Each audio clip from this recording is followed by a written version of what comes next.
Hello बच्चों। In class 10th science का जो हमारा फर्स्ट चैप्टर है that is the chemical reaction and equation. तो chemical reaction and equation actually होता क्या है, इसके पहले हमको थोड़ा सा जानना पड़ेगा व्हाट इज़ द चेंज। जैसे हम लोग बात करें कि इस यूनिवर्स में जितने सारे यहाँ पर हमारे सबस्टेंस पाए जाते हैं, जितने सारे हमारे यहाँ पर मैटर पाए जाते हैं, वो सारे सबस्टेंस मेनली हमारे मैटर से मिलकर के फॉर्म होते हैं। तो जितने सारे हमारे मैटर होते हैं उनमें निरंतर परिवर्तन होता रहता है, हमेशा चेंज होता रहता है। तो इस प्रकार से देखा जाए तो जो हमारे मैटर होते हैं उनमें दो प्रकार के चेंज होते हैं।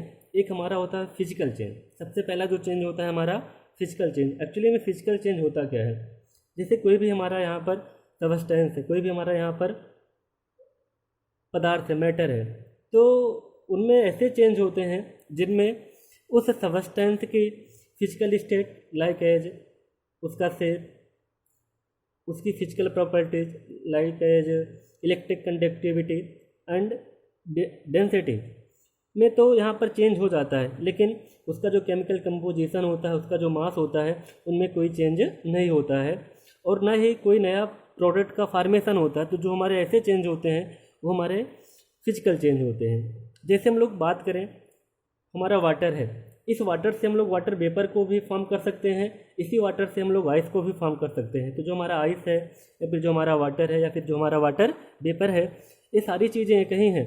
जब हम वाटर को बॉयल करते हैं तो ये वाटर वेपर में कन्वर्ट हो जाता है। तो वाटर वेपर में जब कन्वर्ट होगा तो इस वाटर वेपर को जब हम लोग कंडेंस करते हैं तो ये हमारा री वाटर में कन्वर्ट हो जाता है। इसी वाटर को जब हम लोग स्विच करते हैं तो ये आइस में कन्वर्ट हो जाता है और इसी आइस को जब हम लोग हीट करते हैं तो ये वाटर में कन्वर्ट हो जाता है।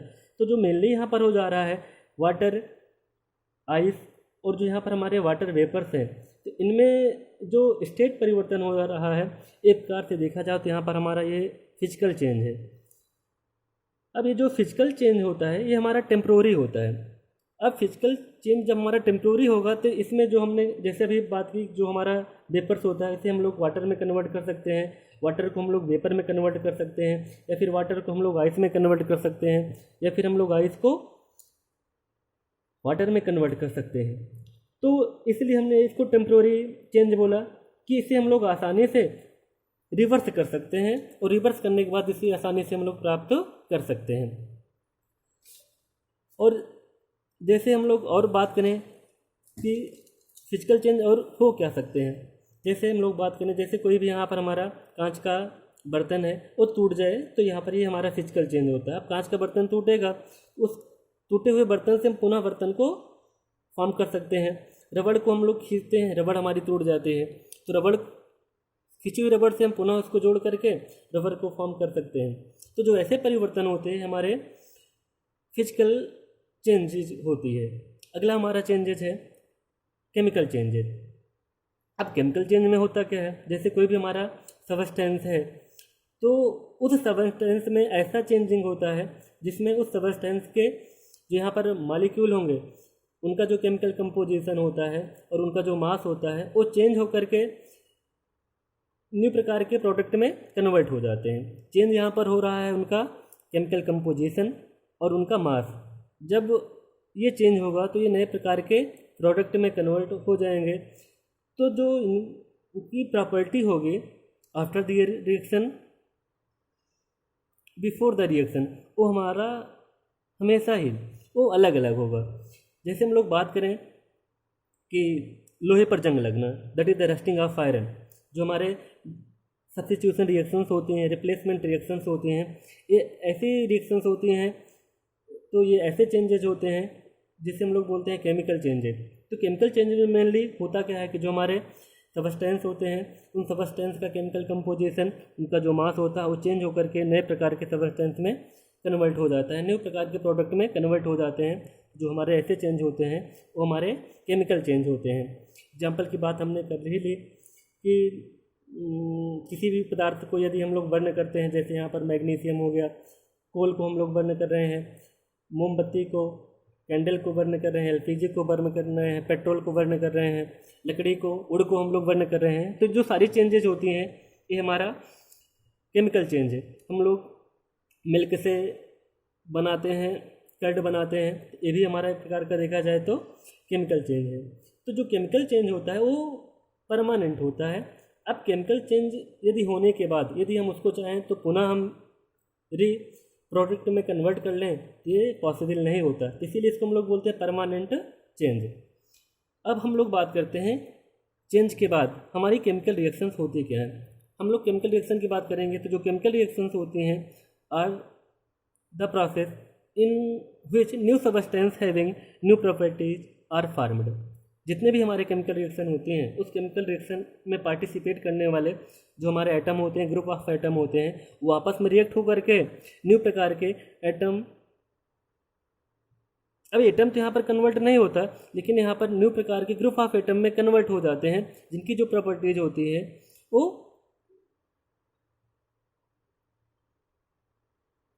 अलग अलग होती है। तो जो ऐसी रिएक्शंस होती है हमारी वो केमिकल रिएक्शन कहलाते हैं। एग्जांपल के लिए बात करें हम लोग burning of candle and burning of fuel. तभी हमने थोड़ी देर पहले बताया था कि जैसे हम लोग कैंडल को बर्न करते हैं तो कैंडल को बर्न करने के बाद यदि हम पुनः उससे कैंडल बनाने की कोशिश करें तो शायद पॉसिबल नहीं है। जब हम फ्यूल को बर्न कर देते हैं तो जो बर्न हुआ फ्यूल होता है उससे हम लोग फ्यूल बनाए तो ये भी हमारा पॉसिबल नहीं है, like as kerosene, petrol, LPG, CNG, etc. या फिर कह सकते हैं रस्टिंग ऑफ आयरन, लोहे पर जंग लगना। अब लोहे पर जंग लग गया तो इसे हम री आयरन में कन्वर्ट करते हैं तो ये भी हमारा पॉसिबल नहीं होता। तो जो रस्टिंग ऑफ आयरन है या फिर burning of candle and burning of fuels like kerosene, petrol, LPG, CNG, etc and fermentation of grapes, milk, cooking of food, जो सारी चीज़ें हैं, ऐसी जो चेंज हैं, ऐसी जो एग्जाम्पल्स हैं हमारे सारे के सारे केमिकल रिएक्शंस हैं। जैसे हम लोग ग्रेप्स का फर्मेंटेशन करते हैं for the formation of alcohol, हम लोग मिल्क का फर्मेंटेशन करते हैं for the formation of curd, फिर हम लोग कुकिंग ऑफ फूड करते हैं। तो जो सारे एग्जाम्पल हैं वो हमारे केमिकल रिएक्शन के एग्जाम्पल हैं।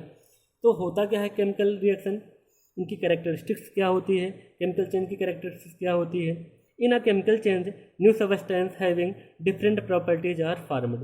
अभी हमने बताया कि after the reaction, before the reaction, चाहे हमारे रिएक्टेंट हो चाहे हमारे प्रोडक्ट हैं, बोथ की जो प्रॉपर्टीज होती है वो डिफरेंट होती है। In a chemical reaction gas में बी इवॉल्व और प्रेसिपिटेटेड में बी फॉर्म्ड। कोई भी केमिकल रिएक्शन होगा या तो उसमें से गैस निकलेगी या तो प्रेसिपिटेट का फॉर्मेशन होता है। फॉर एग्जांपल यदि हम लोग बात करें, when hydrogen and chlorine gas react with each other they form hydrogen chloride. तो यहाँ पर जो हमारी हाइड्रोजन क्लोराइड है ये हमारा गैस है। अब हाइड्रोजन और क्लोरीन की जो प्रॉपर्टीज होती है डिफरेंट होती है, और जो यहाँ पर हमारा हाइड्रोजन क्लोराइड का फॉर्मेशन हुआ है इसकी भी प्रॉपर्टीज हमारी डिफरेंट होती है। सेकेंड एग्जाम्पल है हमारा, when calcium oxide react with carbon dioxide to form precipitate of calcium carbonate. अब यहाँ पर या तो अभी हमने बात की कि या तो यहाँ पर गैस का इवोल्यूशन होगा या तो प्रेसिपिटेट का फॉर्मेशन होगा। पहले रिएक्शन में यहाँ पर गैस इवॉल्व हो रही है और यहाँ पर प्रेसिपिटेट का फॉर्मेशन हो रहा है।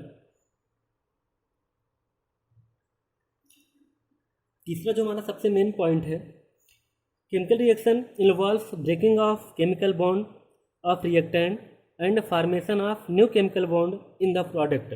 तो सबसे मेन पॉइंट हमारा ये होता है कि कोई भी यदि हमारा केमिकल रिएक्शन यहाँ पर प्रोसीड हो रही है, उस केमिकल रिएक्शन में जो हमारे रिएक्टेंट होते हैं उनकी बॉन्ड की ब्रेकिंग होगी और जो यहाँ पर हमारे प्रोडक्ट होते हैं उनमें बॉन्ड का फॉर्मेशन होता है। जब तक बॉन्ड टूटेंगे नहीं तब तक वो रिएक्टेंट आपस में रिएक्ट होकर के न्यू प्रकार के प्रोडक्ट में कन्वर्ट होंगे नहीं। तो सबसे ज़रूरी क्या है, बॉन्ड का ब्रेक होना, देन बॉन्ड का फॉर्मेशन होना। तो ये केमिकल रिएक्शन को प्रोसीड करता है। एग्जांपल यदि हम लोग बात करें तो sodium hydroxide react with copper sulphate, they form copper hydroxide and sodium sulphate. हम NaOH को, सोडियम हाइड्रोक्साइड को Na+ और OH- में, OH नेगेटिव में लिख सकते हैं। इसी प्रकार कॉपर सल्फेट को Ca2+ और SO4 नेगेटिव में रिएक्ट कर सकते हैं, लिख सकते हैं। तो यहाँ पर Na+ SO4 से रिएक्ट कर जाएगा। पहले यहाँ पर बॉन्ड का ब्रेकिंग हुई है, देन यहाँ पर बॉन्ड का फॉर्मेशन हुआ।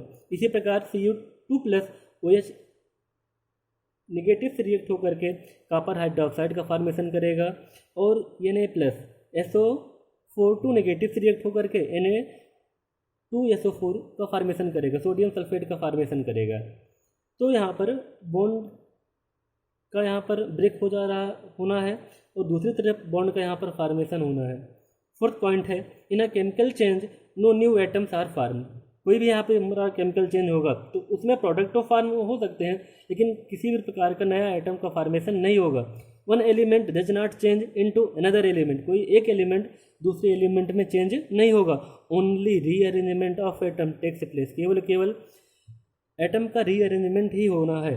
जैसे यहाँ पर सोडियम है, ऑक्सीजन है, हाइड्रोजन है, कॉपर है, सल्फर है, ऑक्सीजन है, तो इसमें वही चीज़ यहाँ पर भी होंगी, प्रोडक्ट में है। ऐसा नहीं है कि आप सोडियम से यहाँ पर कैल्शियम हो गया है, ऐसा पॉसिबल नहीं होगा। केवल यहाँ पर एटम का रीअरेंजमेंट होता है। जो सारी चीज़ें होती हैं ये केमिकल रिएक्शन की प्रॉपर्टीज होती हैं। तो एक्चुअली होता क्या है केमिकल इक्वेशन। अब हम लोग बात करेंगे केमिकल इक्वेशन की।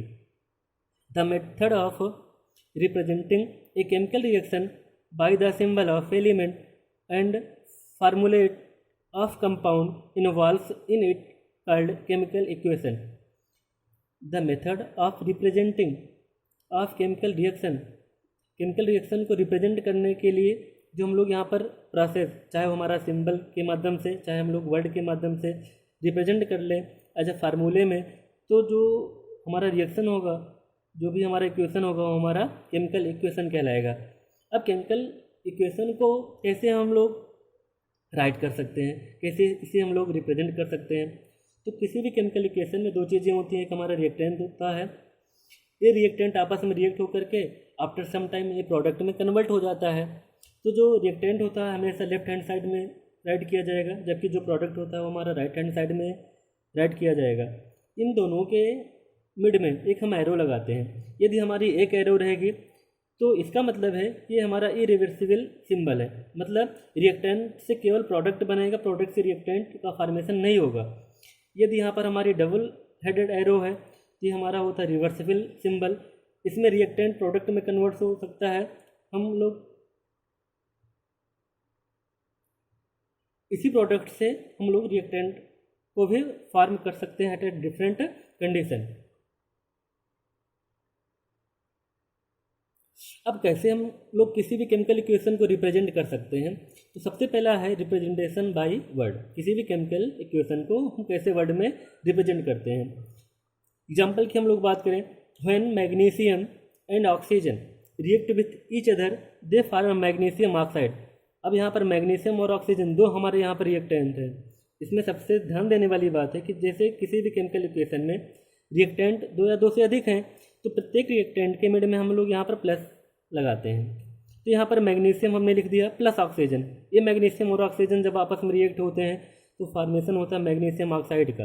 हमने यहाँ पर मैग्नीशियम ऑक्साइड लिख दिया है। ये मैग्नीशियम ऑक्साइड हमारा प्रोडक्ट है, ये हमारा रिएक्टेंट है। इसकी प्रॉपर्टीज डिफरेंट होगी और इसकी भी प्रॉपर्टीज हमारी डिफरेंट होती है। तो जो ऐसा रिप्रेजेंटेशन होता है किसी भी केमिकल इक्वेशन का, वो होता है रिप्रेजेंटेशन बाय वर्ड। अब इसी केमिकल इक्वेशन को कैसे हम लोग सिंबल में रिप्रेजेंट कर सकते हैं, तो रिप्रेजेंटेशन बाय सिंबल फार्मूला। अब यहाँ पर हमने मैग्नीशियम को Mg लिख लिया है और ऑक्सीजन को O2 लिख लिया है। अब हमारा यहाँ पर बन गया है 2MgO। तो अब बैलेंस करने के लिए हमने यहाँ पर मैग्नीशियम के 2 टाइम लिए हैं और ऑक्सीजन का 1 टाइम लिया है। कुल मिला के यहाँ पर 2 टाइम यहाँ पर हमारा मैग्नीशियम ऑक्साइड का फॉर्मेशन हो जा रहा है। तो 2Mg + O2 = 2MgO। ये हमारा सिंबल रिप्रेजेंटेशन है किसी भी केमिकल इक्वेशन का। दूसरा एग्जांपल की हम लोग बात करें, when zinc and sulphuric acid react with each other they form zinc sulphate and hydrogen gas. अब यहाँ पर अगला हमारा केमिकल इक्वेशन को हम सबसे पहले कैसे हम राइट कर सकते हैं इन अ वर्ड। तो जिंक और यहाँ पर सल्फ्यूरिक एसिड है, जिंक को हमने जिंक लिख लिया है प्लस सल्फ्यूरिक एसिड लिख लिया है। आफ्टर द रिएक्शन एरो हमने लगाया है, यहाँ पर जिंक सल्फेट का फॉर्मेशन है प्लस हाइड्रोजन गैस का फॉर्मेशन है।